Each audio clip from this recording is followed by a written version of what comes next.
সিলেট ৫ জকিগঞ্জ কানাইঘাট আসনে ত্রয়োদশ জাতীয় সংসদ নির্বাচনে ১১ দলীয় জোটের প্রার্থী মোহাম্মদ আবুল হাসান বেসরকারিভাবে বিজয়ী হয়েছেন। ৫৯ বছর বয়সী আবুল হাসান পেশায় ইমাম, খতিব ও শিক্ষক। নির্বাচনে তিনি দেয়ালঘড়ি প্রতীকে ৭৯,৩৫৫ ভোট পান। তার নিকটতম প্রতিদ্বন্দ্বী বিএনপি জোটের উবায়দুল্লাহ ফারুক ৬৯,৭৭৪ ভোট পেয়ে হেরেছেন।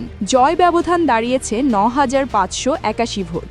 জকিগঞ্জ উপজেলার মাজর গ্রামে জন্ম নেওয়া আবুল হাসান ১৯৯৩ সাল থেকে শিক্ষকতা করছেন এবং ২০০০ সালের জুন থেকে জকিগঞ্জ কেন্দ্রীয় জামে মসজিদের ইমাম ও খতিবের দায়িত্ব পালন করছেন। তিনি সিলেট জেলা খেলাফত মজলিসের উপদেষ্টা হিসেবেও দায়িত্ব পালন করছেন।